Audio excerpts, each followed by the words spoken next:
et ton tombeau. Et aujourd'hui, dans ce troisième dimanche, pendant que j'ai préparé ce temps, j'ai dit à Dieu, tu nous as parlé, on a parlé de la Pâque, pour que nous arrivions là, de sortir du tombeau. Et il est préalable que nous avons commencé à parler depuis le début de cette église. Pour ceux qui connaissent, nous parlons de la grâce par la croix. Automatiquement, on ne peut pas parler du tombeau sans pour autant connaître comment est-ce que Christ s'est retrouvé au tombeau.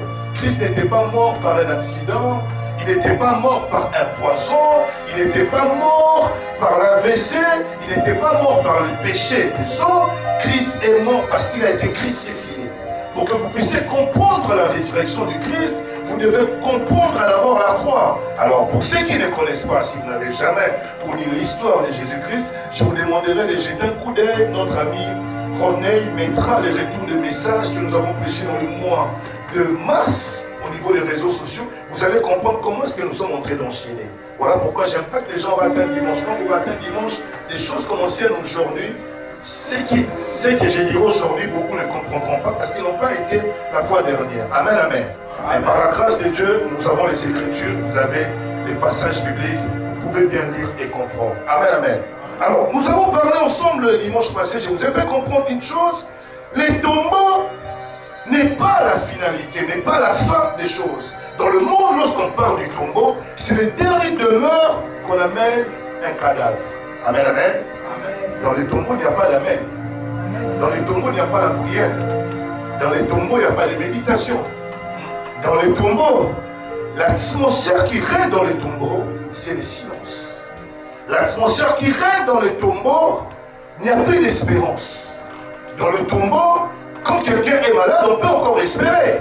Lorsqu'une personne est hospitalisée, même si on les détecte, on les diagnostique, il a un cancer, on peut encore garder un peu d'espoir de se dire il est possible que cette personne puisse être guérie. Il est possible que cette situation puisse changer. Et je vous ai fait comprendre que les tombeaux, c'est la dernière demeure d'une personne. Les tombeaux est la finalité du corps humain. Lorsqu'on parle d'un tombeau, c'est l'endroit où on met les cadavres. Je vous ai dit que la vie humaine a été créée dans le contexte que nous ayons des naissances et nous avons la croissance et à la fin nous avons quoi? La mort. Voilà pourquoi je vous ai fait comprendre que la mort, en réalité, pour les biologistes et les scientifiques, ils ne trouvent pas la mort comme quelque chose d'étrange. Vous allez voir des gens, des enfants mourir, des bébés mourir. Pour les personnes qui travaillent dans la santé, vous ne verrez jamais un médecin devant un cadavre en train de pleurer, devant quelqu'un qui vient de rentrer là, en train de pleurer, parce qu'il comprend. Logiquement, dans la biologie, révérend Francis, nous sommes une cellule. Une cellule naît, elle grandit et elle meurt. Voilà pourquoi vous allez voir le médecin, il peut faire des tours, tout ce qu'il peut faire pour sauver une vie humaine. Mais si une personne s'arrête, ils ont un peu de compassion humainement par là. Première fois, deuxième fois, troisième fois, c'est devenu naturel. Les gens qui viennent prendre les cadavres pour l'amener à la morgue, les morguer, c'est naturel pour eux. Ils sont habitués. Ils ont vu des hommes beaux, des hommes grands, tout ce que tu es. Le monde est soumis à une loi. La loi de la naissance, de la croissance et de la mort. Quelqu'un peut dire la mort? Oui. La mort, si Christ ne revient pas, nous tous tels que nous sommes là, nous mourrons. Mais la grande question à se poser, ce n'est pas de mourir. Où est-ce que tu partiras après la mort? Où est-ce que tu iras après la mort? Où passeras-tu ton éternité? Ce n'est pas mon message, mais l'Esprit de l'Éternel m'amène là-bas. Où passeras-tu ton éternité? Sortir du tombeau, nous l'avons dit la fois dernière. Pourquoi nous devons sortir du tombeau? Parce que Christ est mort et en plus il est ressuscité. La mort qui pouvait stopper les hommes, dorénavant, ne peut plus stopper les hommes. Parce que je vous ai fait comprendre une chose. Si c'est lui qui habite en nous a vaincu la mort, nous aussi nous avons le pouvoir de vaincre la mort. Hein? Est-ce que quelqu'un comprend quelque chose? Amen. Une personne me pose la question, mais est-ce que si nous vaincrons la mort, on ne va plus mourir? Le corps peut mourir. Mais la mort dont nous parlons, c'est la mort qui touche à votre esprit, à votre âme. Parce que c'est lui qui est en Christ. Selon 1 Thessaloniciens 4, verset 12, l'apôtre Paul est en train de dire, je ne voudrais pas que vous soyez à l'ignorance au sujet de ceux qui dorment. Un enfant de Dieu ne peut pas mourir. Quelqu'un comprend quelque chose? Un enfant de Dieu dort. Il y a des gens qui sont morts dans les tombeaux et il y a des gens qui dorment dans les tombeaux. Non, mais quelqu'un ne comprend pas. J'ai dit, il y a des gens qui meurent dans les tombeaux et il y a des gens qui se reposent dans les tombeaux. Parce que nous, étant qu'enfants du Christ, enfants de Dieu, nous avons l'espérance au retour de Jésus-Christ. Voilà pourquoi un enfant de Dieu, il ne peut pas mourir. Jésus dans Jean 10, il dit, les voleurs ne viennent que pour dérober, égorger et tuer. Mais moi je suis à Paris, afin que mes brebis aient la vie en abondance. Jésus nous donne une vie en abondance qui dépasse même la vie dans le corps. Parce que selon l'ennemi n'a pas compris le combat. J'aime ce que Job dit. Il dit, en réalité dans l'homme, c'est l'esprit. En réalité, dans l'homme, c'est l'esprit. L'homme n'est pas ce que nous voyons, l'homme, il est ce que nous ne voyons pas. Cela veut dire, si je peux voir une femme telle que tu es là, Sylvia, je vois Francine, ça c'est juste un enveloppe. L'homme va au-delà de ce que nous voyons. L'homme est un mystère. L'homme est en trois parties.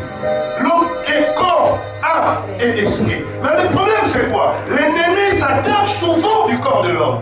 Et j'aime ce que Paul est en train de dire, même si notre corps extérieur se détruit, de l'intérieur Dieu les renouvelle. Voilà pourquoi la vie éternelle, le salut ne s'assoit pas d'abord sur le corps, mais ça s'assoit dans notre âme. Et sortir de son tombeau. Aujourd'hui, lorsque je dis, je sors de mon tombeau, et connaissance de se dire, Christ est mort et ressuscité. Mais où se trouve ma foi?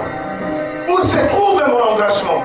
C'est bien chrétien de célébrer la résurrection de Jésus. Nous avons eu à faire la Pâque ici, on est passé au repas du Seigneur, on a pris la Sainte Seine. C'est bien. Mais plusieurs personnes se trouvent dans les tombeaux. Pendant que j'ai préparé ce message, l'Éternel du béni va parler à mon peuple. Il y a un souci qui dérange Dieu. Les soucis qui dérangent Dieu, ce n'est pas les maisons. Ce n'est pas ce que nous désirons. Ce qui dérange Dieu, où se trouve notre foi? Où se trouve notre foi? Sortir du tombeau n'est pas seulement le fait de sortir physiquement. Sortir du tombeau n'est pas seulement le fait d'être détaché des liens familiales. Sortir du tombeau n'est pas seulement le fait de passer par la délivrance. Sortir du tombeau, aujourd'hui, concerne trois choses. Les trois choses, nous l'avons lu dans 1 Corinthiens 13. Nous avons parlé, j'aime ce passage, comment lui Sermon exploite ces versets. Il dit que maintenant, que trois choses demeurent en vous. La première des choses, il parle de la foi. La deuxième des choses, il parle de l'espérance. La troisième des choses, il parle de quoi? De l'amour. Aujourd'hui, Dieu aimerait que nous puissions sortir du tombeau avec Christ en ressuscitant avec la foi. Les hommes et les femmes qui sont sortis du tombeau avec Christ, qui sont ressuscités avec Christ, sont des hommes et des femmes qui marchent par la foi. Tu es vivant sur la terre parce que tu respires. Dans le Seigneur, nous sommes vivants parce que nous avons la foi. Jésus dira à Pierre, je priais pour toi cette nuit parce que les dieux m'étaient réclamés. Plusieurs personnes, j'aime le combat spirituel. Hein. Vous savez, je suis un prophète, je travaille dans ça. Je m'utilise dans la guérison, dans la délivrance, vous le savez. Mais j'aimerais dire à quelqu'un, la plus grande dimension de la spiritualité, ce ne sont pas les dons spirituels, mais c'est les dons de la foi. Parce que la Bible déclare, les justes vivra par la foi. Sortir du tombeau deviendra un slogan.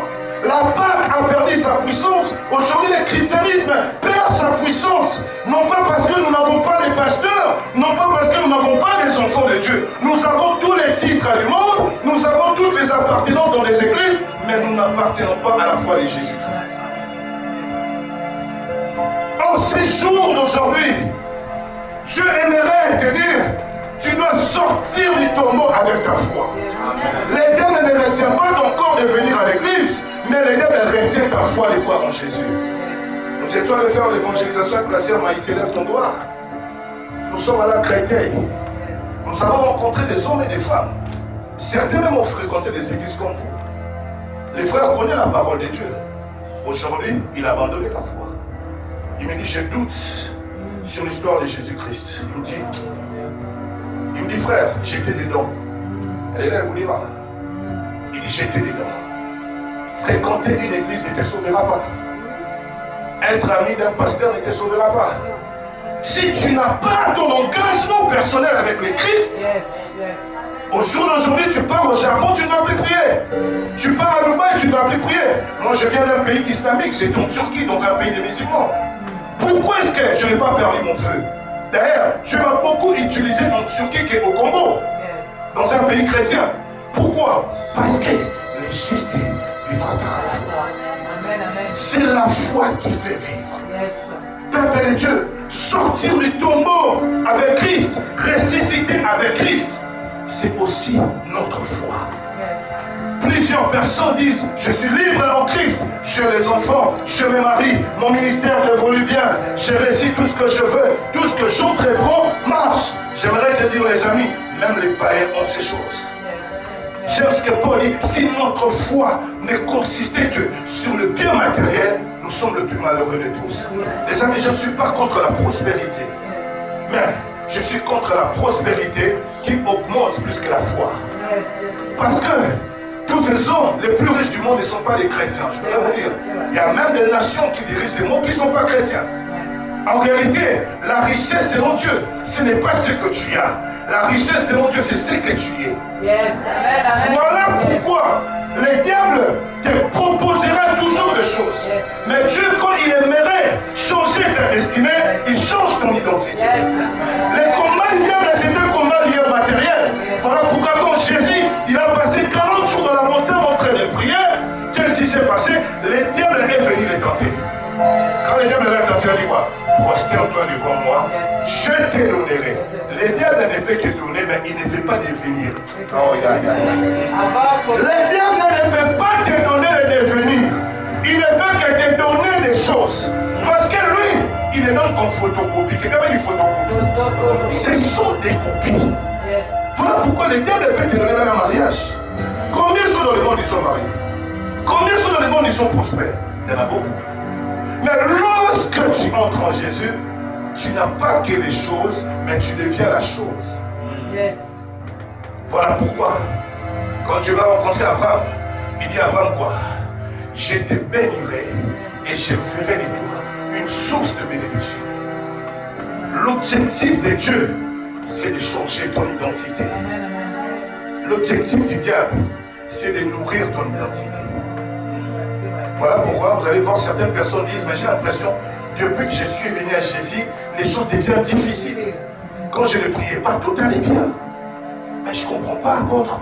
Depuis que j'ai rejoint la maison de la grâce, j'ai l'impression, vraiment, ce n'est pas ma place. Hein. Pourquoi ce n'est pas ta place? Parce que depuis que je suis là, j'ai perdu mon travail. Les choses allaient bien. Mais écoutez les amis, Pierre a dit la même chose que toi.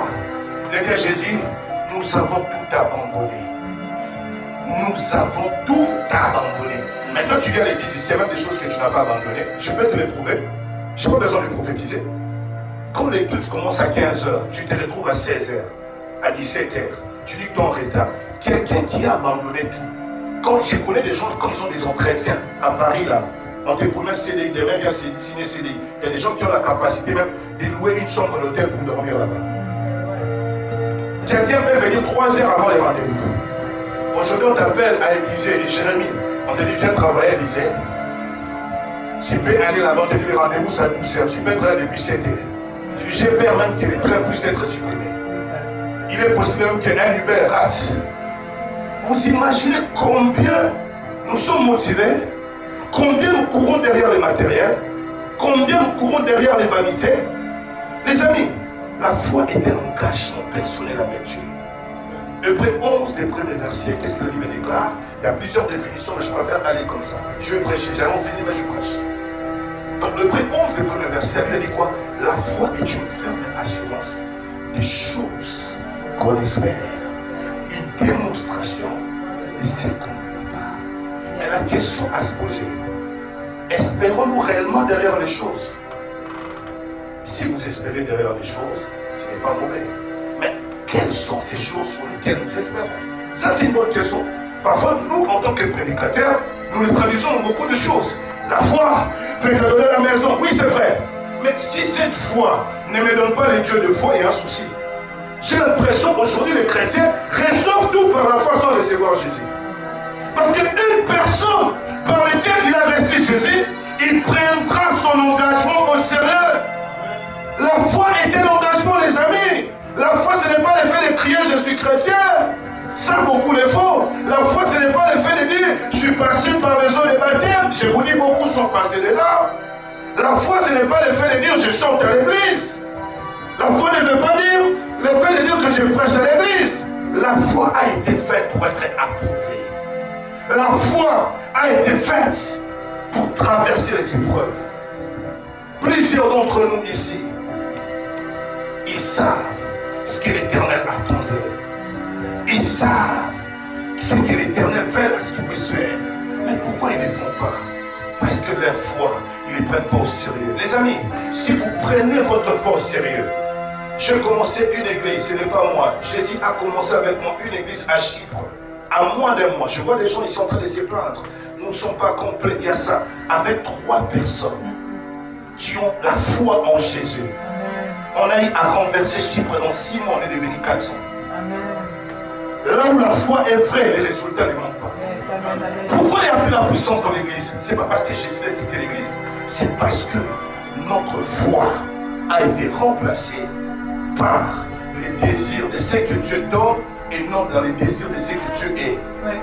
La foi n'a pas été faite d'abord pour recevoir les choses de Dieu. La foi a été faite pour vivre avec Dieu. Amen. Voilà pourquoi quand Jésus-Christ est en train de choisir les disciples dans le révérend Francis, il commence à les appeler pour être avec lui d'abord. Avant que Jésus t'envoie, tu dois être avec lui. Nous sommes dans un monde où les gens disent Dieu m'a envoyé, Dieu m'a dit. Je ne suis pas contre les prophètes. Si ça va dans les réseaux sociaux, quelqu'un va me ramasser en disant un jeune homme là-bas, Vineux Saint-Georges, il va comprendre. Non. Dieu ne nous a pas d'abord appelés à dire aux gens des choses. Il nous a d'abord appelés à être avec lui. Tu ne peux pas parler d'un Dieu auquel tu n'as pas connu.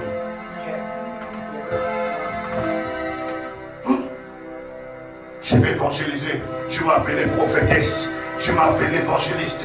Tu m'as appelé pasteur, docteur. Le monde ne respecte pas les titres. Le monde respecte les résultats. Amen, amen, amen. Les apôtres ne se sont jamais appelés apôtres dans un monde. C'est lorsqu'ils s'ouvraient leur bouche.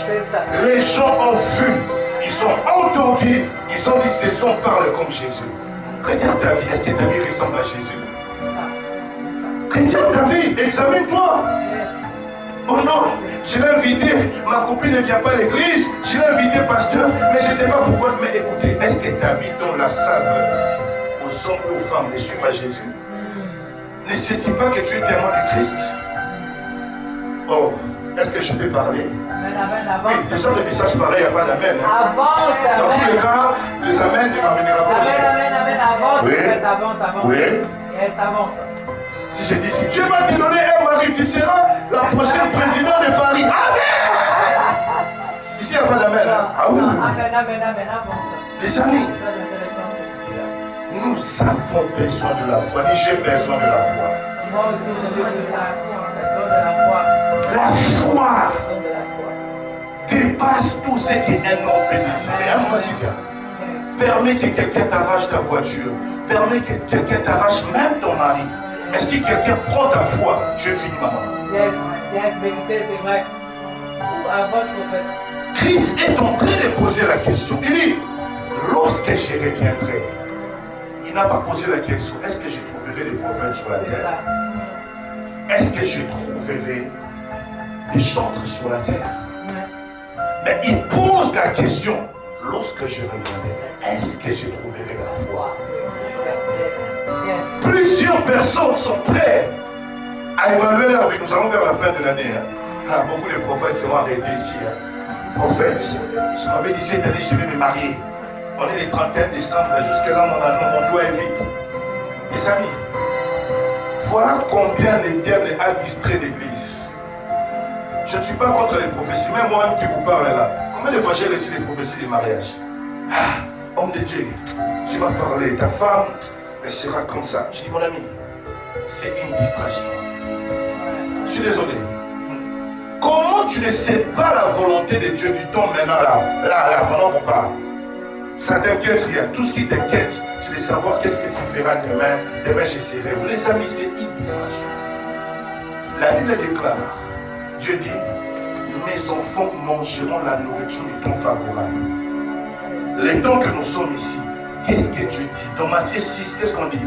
Que ton règne vienne, que ta volonté soit faite sur la terre comme au ciel. Et autre phrase, on dit quoi? Donne-nous aujourd'hui notre pain quotidien. Tu n'as même pas encore eu le pain quotidien, mais tu es pressé du pain futur, mon ami. Il y a un souci. Quelqu'un peut dire il y a un souci. C'est comme ça, moi, le diable ne peut pas déloger la direction de mes prières. Je vois beaucoup de gens ici. Ils aiment bien les prophètes. Hein? Prophète, dis-moi, qu'est-ce que Dieu a dit? Écoutez, mon ami, si tu ne connais pas d'abord la volonté de Dieu sur le présent là, à quoi sert le futur? La Bible dit, ne t'invoque pas les lendemains. Laisse les lendemains prendra soin de lui-même. Le présent là d'abord. Tu ne sais pas si ta vie est en ordre avec le Seigneur. Si ta marche est en ordre avec le Seigneur. Toi, tout ce qui t'occupe, dans 10 ans, qu'est-ce sera ma vie? Là d'abord, qu'est-ce qui est ta vie d'abord? Il y a même des gens qui ne connaissent même pas leur identité. Là, pendant qu'on parle. Tu ne sais pas si vraiment je suis enfant de Dieu, soit je suis religieux, soit je fréquente une église. Fréquenter une église ne fait pas de toi un enfant de Dieu. Les amis, notre foi a besoin de la parole de Dieu. Dans Romains 10, verset 17, la Bible déclare, la foi vient de ce qu'on entend. Et ce qu'on entend vient d'où? Et la parole est bénie. Et la parole de son père. Et la parole de la présidence. Et la parole de la République. Mais pourquoi toi tu mets la foi à ce que les médecins disent plus que ce que Dieu dit? Il y a des gens ici qu'on les dit, arrête de marcher dans l'impudicité. Oh non, non, non, pasteur, vous en faites de trop. À l'école, on nous dit on doit nous libérer. La philosophie dit, ici nous sommes en France, je suis libre de faire tout ce que je veux. Quand les médecins te diront tu as un cancer du l'utérus, tu ne peux plus te livrer dans des relations pareilles. C'est là que des gens commencent à dire, on dit mais pourquoi toi tu n'as pas un copain? Mais ça sert à quoi un copain? Avec tout ce que j'ai dans mon corps ici, qu'est-ce que vraiment va servir? Quand tu attrapes avec du prostate, un cancer du prostate, les médecins te disent, si tu continues à faire l'acte, mais si tu vas mourir. Là, tu crois facilement. Tu vois quelqu'un dit, moi je ne suis pas dans les choses des femmes. Et pourquoi tu es pas dans les choses des femmes? Parce que les médecins m'ont dit, au fait, mon corps là, je ne peux pas me mettre avec une femme. C'est pour vous expliquer. Les amis, vous avez bouché quelque chose là-bas. C'est pour vous expliquer. Qu'est-ce qui se passe? Ne vous inquiétez pas, même si c'est fini, laisse tomber. C'est pour vous expliquer. Les gens ont la facilité de croire à ce que les hommes disent. Ils ont la difficulté de croire à ce que Dieu dit. Les mêmes choses, si c'est un médecin qui te le dit, tu vas prendre ça au sérieux, merci.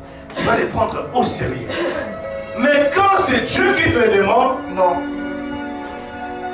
Quand tu vas voir un médecin qui te donne un médicament, tu prends les soins, non? Est-ce que tu connais l'état d'âme de ces médecins? Tu connais la religion de ces médecins? Parfois, ça peut être un occultiste qui te donne à manger. Il te dit prends les médicaments. Il y a même des médecins qui font des deux fois. Vous voyez? Je suis allé dans un hôpital récemment voir la femme du patriarche. On était avec qui? Maman Sylvia. En entrant à l'hôpital de Corbeil, je regarde à côté, je vois quelqu'un, on posait la question. Les gars, les tatous comme ça, j'ai dit, ce mec ici peut toucher ma veste. Il me dit, mais c'est des habits, toi j'ai été traité. J'ai dit, Seigneur, garde-moi en bonne santé. Mais les amis, dans le monde, il y a tout. Dis à ton voisin, dans le monde, il y a tout. Mais tu connais l'état d'âme de celui qui te touche. Tu dis, j'aime pas les gynécologues garçons, j'aime les gynécologues femmes. Mais c'est un homme qui te traite. Toi, tu vois une femme devant toi alors que c'est un homme. Tu connais sa vie privée? Les amis, le monde va à un danger. Nous, à l'époque, si tu fréquentes quelqu'un, ta fiancée, ta proposant, tu es jaloux quand il parle d'un garçon. Au jour d'aujourd'hui, le monde atteint une dimension de péché surélevé. Hébreu dit, vous n'avez pas encore résisté. Vous résisterez juste au niveau du sang. C'est au jour d'aujourd'hui, il y a des femmes mariées qui trompent leurs hommes avec des femmes mariées. Je comprends plus les amis. Voilà pourquoi ça deviendra de plus en plus rare. Ce qui devient rare, c'est la foi. La religion, vous pouvez les voir partout. Les gens qui appartiennent à des assemblées, ils sont partout. Mais les gens qui pratiquent la foi deviennent de plus en plus peu. Les amis, en sortant dans ces dimanches, je n'aimerais pas seulement que tu sortes avec des promesses du Seigneur, mais j'aimerais plus que tu sortes avec un engagement de te dire, je suis engagé à Jésus-Christ, ma vie ne peut pas être comme tout le monde. Je ne peux pas parler comme tout le monde, Je ne peux pas m'entendre comme tout le monde. C'est vrai, je ne suis pas connu. C'est vrai, on ne connaît pas qui je suis. Le problème n'est pas de savoir qui je suis, mais c'est de savoir qui habite en moi. Lorsqu'on voyait les apôtres, le monde ne voyait pas les hommes, il voyait Jésus en eux. Est-ce qu'on peut voir Jésus en toi? Est-ce que c'est possible que dans ton école on dise que tu es chrétien? Il y a des gens qui disent qu'il est chrétien, les gens ne savent pas, demain le patron dit toi tu es chrétien, moi? Ah, je ne savais pas. Ah ouais? Tu es comment chrétien? Moi je vous donne un exemple. Je suis allé dans mon travail, je ne me suis jamais présenté que je suis pasteur. Avant même qu'ils prennent mes numéros, tout ça, parce qu'aujourd'hui avec les numéros, quand vous prenez les numéros, ça vous amène dans les réseaux sociaux. Vous tombez sur TikTok, vous comprenez, oh, le gars il m'a donné le numéro, c'est un homme de Dieu. Ah, ça alors? Avant qu'on s'échange de numéro avec mes collègues, juste mon attitude pouvait me faire comprendre qu'on n'est pas pareil. L'attitude n'est pas liée dans ta veste, n'est pas liée. Pierre dit, jeune femme, si tu ne peux pas prêcher la parole, vis seulement la parole. Cela servira de témoignage. Le témoignage, c'est prêcher Christ. Quelle manière tu prêches Jésus-Christ? Est-ce que tu peux représenter Jésus-Christ dans ta classe? Vous qui allez à l'école, les amis, est-ce que vous êtes l'image de Jésus? Est-ce qu'à l'université, un me dit, on peut voir Jésus par toi? Est-ce que, comment on rappelle notre nom? Voilà, Liana. Hein, Adriana? Liana. Ok, Liana. Est-ce qu'on peut voir Jésus par toi? Jésus une lumière. Partout où tu pars, tu dois prier. Prier, c'est quoi? Manifester Jésus. Aujourd'hui, l'Éternel te sort du tombeau. Amen. À quelles conditions? Pour manifester le Christ. Un homme par qui Christ est entré en lui. Dans Galates 2, le verset 20, j'aime bien ces passages. Beaucoup de chrétiens les répètent. Hein? Si je vis, ce n'est plus moi qui vis, c'est Christ qui vit en moi. Oui, mon ami, Christ vit en toi. Est-ce que tu as été crucifié avec lui? J'aime ce que Paul dit. Il dit, j'ai été crucifié avec Christ. Maintenant là, si je vis, ce n'est plus moi qui vis, c'est Christ qui vit en moi. Beaucoup prennent la moitié du verset sans comprendre les phrases qui précèdent le début du verset. Laisser Christ vivre en lui n'est pas une invitation. Laisser Christ vivre en lui, c'est un résultat. Parce que Christ ne vit que dans la vie des hommes et des femmes qui sont morts. Tu es là, ta chair vit encore. Chrétienne, je ne parle pas d'elle, regarde comment elle m'avait regardé. Et cette église-là, j'aime pas comment leur pasteur s'habille. Mon ami, si toi tu regardes encore dans des détails là, c'est que tu vis encore. J'ai discuté hier avec une personne, il m'a dit, pasteur Bénicité, j'aime avec vous, c'est votre cœur. Vous avez un cœur, même lorsque les gens viennent parler contre vous. Vous avez appris de quelqu'un parler contre vous. Vous n'avez jamais eu des haines face à vos ennemis. J'ai dit, en fait, les gens qui ont des haines face aux gens qui leur font du mal. Jésus dit, sors tes gifles à droite. Que tu donnes quoi encore? La joue gauche, hein? On ne va pas entrer dans l'introduction, on va lire des paraboles, des contextes. On les prend littéraires. Les amis, naturellement parlant, est-ce qu'un homme peut donner une autre joue? Il y a même des gens, si on lui parle mal ici, il va partir, il viendra plus. Le pasteur leur parle mal. Mais pourquoi Jésus dit, laissez venir les petits enfants vers moi, car le royaume des cieux appartient à ceux qui sont comme eux. Les enfants ne sont pas rancuniers. Il y a des gens qui disent qu'ils sont enfants de Dieu. Vous êtes oncle de Dieu, je suis désolé. Oui. Un enfant de Dieu pardonne. Oui. Moi j'ai ma nièce à la maison, la fois dernière, elle a cassé ma montre, je viens comme ça. Toi, tu sais combien ça coûte? Toi, je sais pas. Elle a commencé à pleurer là. 10 minutes après, je m'assois à télésuivre BMTV. Elle vient encore dans mes pieds, s'assoit. Je dis, mais toi là, tout à l'heure, j'étais pas tapé là. Et toi, ça va? Je peux toucher la barbe? Chat! Vous voyez les enfants? Ils n'ont aucune rancune. Mais toi, tu dis, je suis enfant de Dieu. Si j'ouvre ton cœur là, tu as bloqué mon oncle, mon ex. Seigneur. Et tu dis, tu es enfant de Dieu. Non, tu es mamie en Dieu. Oui. On a des mamies à 16 ans, mamies à 20 ans. Un enfant de Dieu ne peut pas dormir en paix avec la colère contre son voisin. Éphésiens 4, le verset 26. Lorsque vous vous mettez en colère, que le soleil ne s'endort pas sur votre colère. Amen. Le verset 27, ne donner pas accès au diable. Oui, tout le monde peut s'énerver. Tu peux être mécontent sur une action. Mais dormir avec la colère, ça devient un démon. Je vais aller pour finir dans 2 minutes. L'une des choses qui montre que quelqu'un est un enfant de Dieu, c'est lorsqu'on trouve l'amour de Dieu. Les amis, on ne peut pas être amoureux tout en gardant la haine là-dedans contre quelqu'un. Je suis désolé. L'amour de Dieu, ça peut être l'amour d'un pasteur. L'amour de Dieu là, quand ça rentre dans ta vie ne peut pas rester différent. Tout homme et toute femme qui a compris l'amour de Dieu, il ne peut pas le garder pour lui-même. Les amis, si l'amour de Dieu est un compte bancaire, moi qui vous parle, je serai le plus pauvre des Paris. Oui.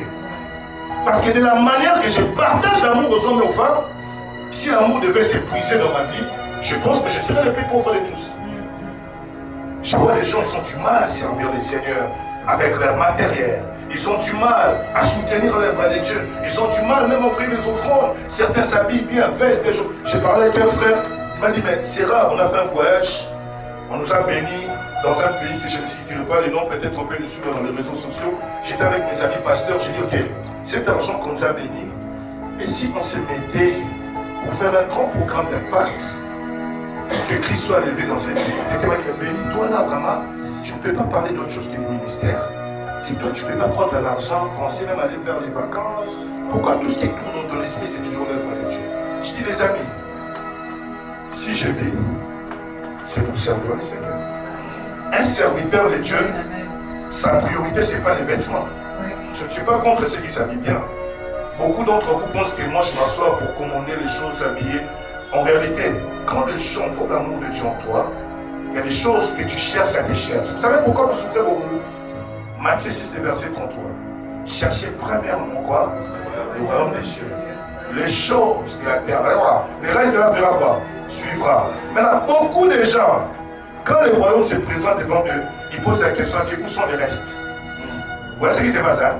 C'est ça, quand ta foi n'est pas assise, tu te plains beaucoup du reste. Je vois même des gens qui sont fâchés contre Dieu. Je n'ai pas eu mon bar, je ne parlerai pas à Jésus. J'ai donné une offrande.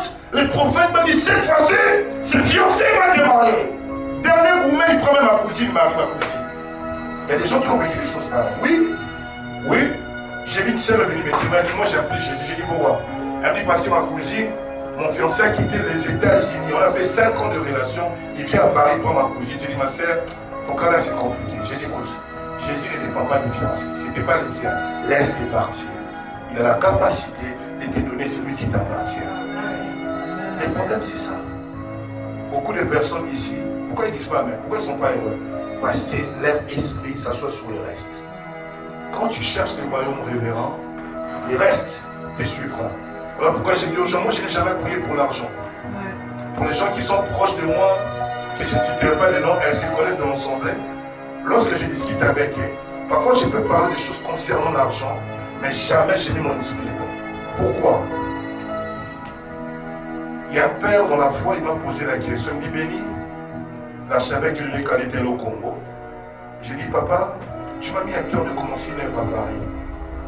Mais c'est compliqué. Il me dit, Béni, pourquoi c'est compliqué?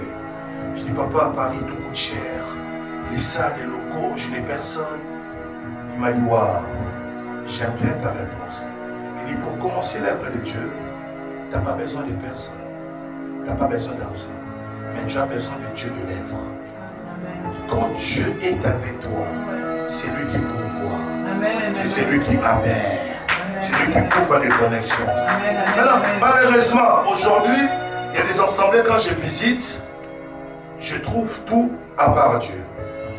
Je trouve des bons chantres. Je trouve de beaux pasteurs. Tout c'est beau, tout est bien carré.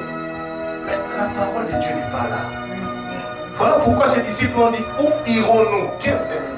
Parce que c'est toi qui as les paroles de la vie. Je me dis à quelqu'un, si Christ est assis en toi, si la parole de Dieu est assise en toi, il n'y a personne qui peut déranger ta paix.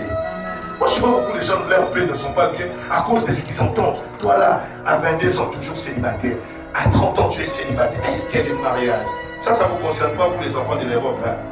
Ici, c'est compliqué. On trouve même quelqu'un à 40 ans, dit, moi, je ne veux pas les marier. J'ai laissé une dame le mercredi, parce qu'elle a une âge avancé, elle me dit, Dieu me parlait sur son mariage et tout. Je dis, écoute, tu sais, il me dit, papa, moi j'ai déjà pris la décision, je ne me marierai plus. Je dis, ah ouais? Alors que nous en Afrique, à un certain âge, ça passe. Dès que tu commences à atteindre 30 ans, 31 ans, la pression de la famille, on commence à te faire. Où est les fiancés? Il n'y a pas de fiancés. Il n'y a pas ça. Ici en Europe, ça vous concerne pas. Ces messages concernent les amis qui nous suivent. Ils savent. Les amis, j'aimerais vous dire, tu peux être avec tout ce que tu veux, mais si tu n'es pas en bonne relation avec Jésus, tout ce que tu as est vanité. Je préfère encore qu'on te fasse la pression d'aller chercher Jésus que de te faire la pression d'aller chercher un homme. J'ai vu des gens perdre la vie dans les mariages. Oui. J'ai vu des gens être appris à tout pour prouver aux gens, moi aussi j'ai payé. J'ai vois des gens qui prient mal. Je vais prouver à mes ennemis, ils verront. Mon ami, tes ennemis n'ont rien à voir. Moi j'ai fait la volonté de celui qui m'a envoyé. Jésus dans Jean 4 dit, ma nourriture, c'est faire la volonté de celui qui m'a envoyé.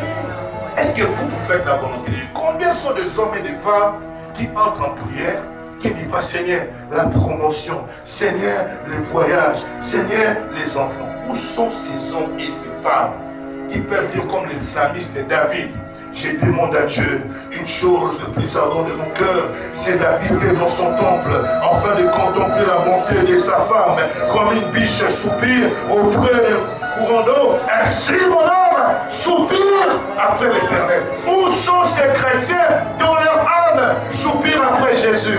Nous avons des chrétiens dont leur âme soupire derrière les bénédictions de Jésus. Nous avons des chrétiens dont leur âme soupire derrière les matériels. Où sont ces hommes et ces femmes dont leur âme soupire après la parole de Dieu? Vous savez, lorsque j'ai rencontré la parole de Dieu dans ma vie, j'ai commencé à méditer la parole de Dieu, non pas par les programmes de l'église. Non, je suis né dans la famille d'un pasteur. Je suis né dans une maison d'un pasteur. Les gens n'ont pas détecté mon ministère à cause du ministère de mon père. Pendant que j'étais enfant, j'étais petit comme plusieurs ici. À l'âge de 7 ans, je pouvais prendre Jean 3,16. Car Dieu a tant aimé le monde, il a donné son fils unique. Comment tu n'arrives pas à méditer la parole de Dieu et tu dis que tu es chrétien? Comment tu n'arrives pas à retenir ne fût-ce qu'un verset biblique? Tu connais tous les médicaments. Tu connais les noms de tous les philosophes. Socrate a dit, vous savez, la vie c'est ça. Mais qu'est-ce que la parole de Dieu dit? Amen. Les amis, nous devons aimer la parole de Dieu. Jean 1,1, la Bible dit, au commencement était la parole. La parole était avec Dieu. Et la parole était Dieu. Souvent, les diables dominent dans votre vie parce qu'il n'y a pas la parole de Dieu. Les diables travaillent dans l'ignorance de l'homme. Dieu travaille dans la connaissance de l'homme. Voilà pourquoi la Bible dit, mon peuple périsse par faute de connaissance. S'il y a une chose dans laquelle nous devons ressusciter dans cette saison, c'est de ressusciter avec la connaissance de la parole de Dieu. Les gens connaissent tout mais ne connaissent pas la parole de Dieu. C'est comme ça, on vous a présenté un Jésus faible. On vous a présenté un Jésus qui dépend d'un système social. Mon Jésus à moi que je porte ne dépend pas d'un système social. Mon Jésus que je porte ne dépend pas de l'Europe. Mon Jésus que je porte en moi, il ne dépend pas de l'Afrique. Mon Jésus que je porte ne dépend pas de l'Australie. Partout je suis enfant de Dieu. Parce que l'univers l'appartient, mon ami. Peu importe ta couleur, Jésus est avec toi. Vous devez aimer la parole de Dieu. Lorsque quelqu'un sort du tombeau avec Christ, la Bible déclare quand Christ est ressuscité, il y a eu des traces de sa crucifixion qui était restée sur lui. Il avait un corps glorieux, ce corps qu'Adam et Ève avaient, ce corps qui pouvait traverser même ces murs. Il pouvait disparaître et apparaître. Moi, si je n'ai pas arrangé les poignets, je n'ai pas sorti ma porte. Mais Jésus-Christ pouvait apparaître à ses disciples. Il avait un corps glorieux, mais malgré le corps glorieux, il avait gardé les cicatrices de la croix. C'était une preuve pour dire, écoutez, je suis mort, je suis ressuscité pour vous. J'aimerais te dire, ta foi peut ressusciter ce soir, mais tu resteras la même personne. Tu auras le même visage, le même sourire. Mais ce qui concerne, c'est que les autres ne le savent pas. Ton intérieur a changé. Dieu commence par changer l'intérieur de l'homme avant son extérieur. Les pharisiens avaient un extérieur très pieuse, mais avec le cœur tordu. Dans Marc 2, Jésus regarde les scribes qui s'habillaient très bien. en robe, tout blanc, sainteté, tout ce que vous voulez. C'est ce qui se passe aujourd'hui. Nous avons des chrétiens quand ils prient ici. Tcha, Seigneur, tu es mon amoureux, mon doux Jésus. Quand tu es ma sœur, j'ai juste besoin d'un héros. Et vous là, on allez demander à l'église. On fait ici, il faut toujours demander. Mon ami, Christ, quand il travaille dans ta vie, il commence par transformer ton intérieur. Les femmes, je parlais des scribes dans Marc 2. Jésus va voir un paralytique à Capernaum. Il dit à ce paralytique, tes péchés te sont pardonnés. Les gens étaient là en train de dire, qui est cet homme qui peut pardonner les péchés si ce n'est que Dieu? La Bible déclare que Jésus a lu la parole qui s'est trouvée dans le cœur de ces hommes. Il dit, lesquels est le plus difficile à faire? C'est dire à ces paralytiques, ses péchés lui sont pardonnés, ou de dire, lève-toi, prends ton lit, va dans ta maison. Quand Jésus a dit à ces paralytiques, lève-toi, prends ton lit, va dans ta maison, la Bible déclare, les gens ont acclamé. Les gens ont dit, nous n'avons jamais vu des pareils. L'un des problèmes avec le monde aujourd'hui, les gens acclament les miracles, mais ils n'acclament pas la source du miracle. Nous sommes dans une assemblée dont les chrétiens ne cherchent pas Jésus, mais ils cherchent ce que Jésus produit. Voilà pourquoi vous vous mettez dans les mains de faux prophètes, vous mettez dans les mains de faux pasteurs. Pourquoi? Vous courez derrière les résultats sans pour autant connaître la source de ces résultats. Paul, dans la Bible, j'aime le don de la prophétie. N'est-ce pas, frère? Un homme, une femme est venue, il a dit, c'est un serviteur de Dieu. Il est venu pour ça et ça. Paul dit quoi? Python, tais-toi. Vous savez pourquoi Paul avait chassé ces démons? J'ai répondu ça à Chypre, dans les types bibliques. Pourquoi il avait chassé ces démons? Parce que Paul était venu pour une mission. S'il laissait cette femme parler ainsi à sa faveur, quand il partirait, cette femme allait contourner la mission de Paul. Il allait dire aux gens, mais les présents de Paul là, j'ai dit que c'est un serviteur de Dieu, non? Oui, suivez ce que je vous dirai. J'aimerais dire à quelqu'un, faites très attention. C'est pas parce que quelqu'un porte le nom de Jésus, enfant de Dieu, il vient à tes côtés, ma sœur, mon frère, on est dans le Seigneur. Faites attention. La Bible déclare que c'est le Saint-Esprit de Dieu qui crie que nous sommes enfants de Dieu. J'aime aller dans les endroits où je ne me présente pas. Mais ceux qui sont de la maison savent qu'ils sont de la maison. Vous savez, c'est comme si ma mère entre ici. Si je vois ma sœur ici, même s'il y a 10 000 personnes, lorsque je la vois, je peux comprendre que c'est mon sang. Quand vous êtes face aux hommes et aux femmes qui se disent enfants de Dieu, la première des choses qui les manifeste, c'est les fruits. Ce n'est pas des dons. Ce n'est pas des dons. Cette femme prophétisait, mais en elle, il n'y avait pas les fruits de Dieu. C'était la sorcellerie qui parlait en elle. Voilà pourquoi, les amis, lorsque tu pratiques la foi, les fruits de l'esprit deviennent automatiquement. Quelqu'un peut dire automatiquement. Il y a des gens qui ne prient pas pour aimer les gens. Oui. Parce que quand la parole de Dieu demeure en toi, aimer devient naturel. Quelqu'un dit, mais comment tu pardonnes cet homme béni? Cet homme a parlé mal de toi. Je te vois même bien chanter, mais tu serais béni. J'ai dit, mon ami, béni ne vit plus, il est déjà mort. C'est lui qui vit en moi, c'est Jésus. Jésus a dit, prie pour tes ennemis. Maintenant, toi, tu vas m'empêcher de savoir mon ennemi, pourquoi? Maintenant, tu l'appelles mon ennemi, moi je l'appelle mon ami, viens. Quelqu'un me dit, mais lâche-moi. Je ne vais pas te lâcher, viens. C'est comme ça. C'est comme ça la foi. J'aimerais dire à quelqu'un, j'aime ce que la Bible déclare, c'est le dernier point. Les combats qui triomphent du monde, c'est les combats de la foi. On n'a pas dit c'est les combats contre la maladie. Il est possible que ton corps soit malade, mais que ton esprit soit sauvé. J'aime l'illustration de l'hébreu. Ils étaient à combien que Jésus a guéri? Il n'y a qu'un seul qui est rentré pour dire merci. Et Jésus dira, toi, tu n'es pas seulement guéri, mais tu es sauvé. Il est possible d'être guéri sans être sauvé. Oui. Il y a des guérisseurs qui guérissent avec la magie, maman Sylvia connaît. Oui. Quelqu'un peut être guéri sans être sauvé. Oui. Il n'y a pas que le nom de Jésus qui guérit. Voilà pourquoi, dernière conclusion, il a existé plusieurs résurrections dans la Bible. La résurrection de Jésus n'est pas la première résurrection auquel nous avons été face. Si un rabbin entre ici, tu dis à un rabbin, écoute, Jésus était ressuscité, il te dira, béni, Lazare aussi était ressuscité. La fille de Jaïrus aussi était ressuscitée. Mais ce que j'aime, aucune résurrection sur la terre n'a changé la situation des hommes sur la terre. Tu ne me donnes pas, mais ok? Il n'y a aucune résurrection dans la Bible qui a changé notre sentence. C'est la résurrection du Christ qui a changé notre histoire. Là maintenant je peux déclarer que je suis enfant de Dieu, car Christ, j'aime comment Romain, l'apôtre Paul est présent en Romain, car Christ est mort, bien plus qu'il est ressuscité, il est assis à la droite de Dieu le Père, en train d'intercéder pour nous. J'ai dit à quelqu'un que Christ intercède pour toi. J'ai dit à quelqu'un que Christ intercède pour toi. Il est assis à la droite de Dieu le Père. Christ n'a pas fini son ministère que sur la terre. Il est allé continuer son ministère auprès du Père. C'est comme ça que tu ne peux pas blaguer avec un enfant de Dieu. Tu peux combattre ma vie de prière, mais tant que ma foi est intacte, je suis bénéficiaire de la prière de Jésus. La prière de Jésus ne répond qu'aux hommes qui sont connectés à lui. Pour se connecter à Christ, tu n'as pas besoin d'argent, tu as besoin de la foi. Pour te connecter à Christ, tu n'as pas besoin de faire des dons, il y a le don de la croix. Je suis en train de parler à quelqu'un. La prière du Christ, son impact, ne se manifeste qu'aux hommes et aux femmes qui sont habités par la parole de son Père. Lorsque la parole de Dieu habite en toi, quand Christ intercède pour toi, ta vie peut se mettre en mouvement.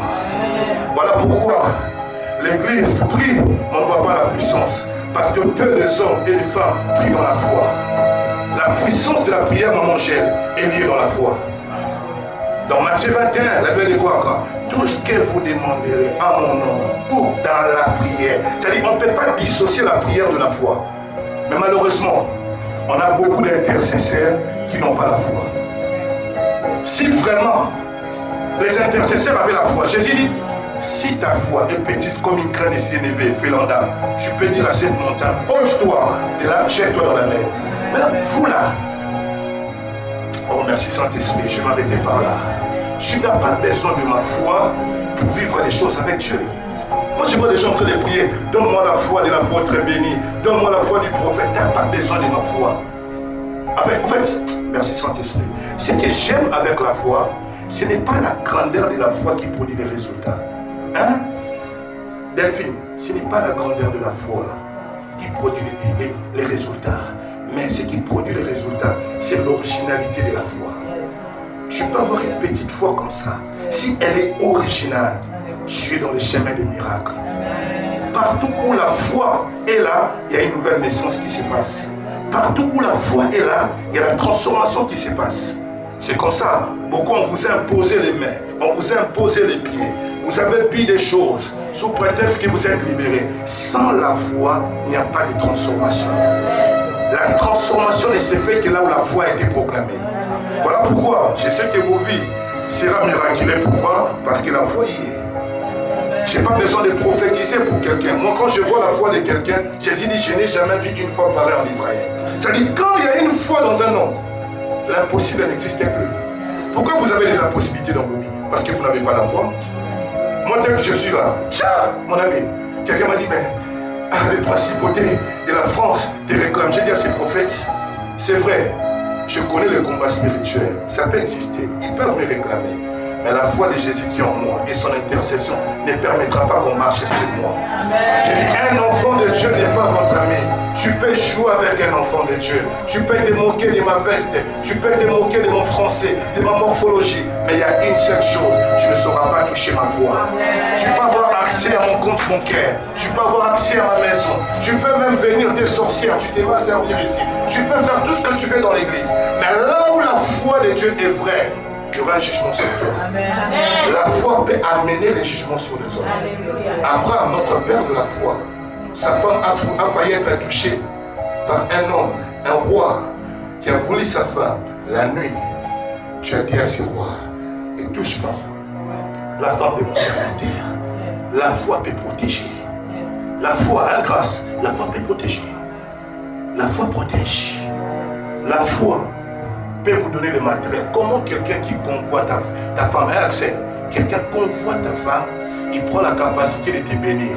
Il dit, vas-y, prends tout ce que tu veux, sors de ma maison. Je suis en train de prier Dieu, que la foi que tu as en Jésus t'accorde des choses que tes ennemis ne pouvaient pas t'accorder.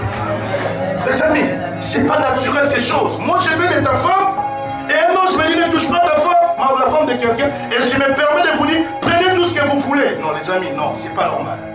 J'ai dit à quelqu'un, je verrai la bénédiction de Dieu à la dimension auquel mes ennemis me béniront. Je vous dis les amis, La bénédiction, ce n'est pas juste quand les gens qui vous aiment vous bénissent.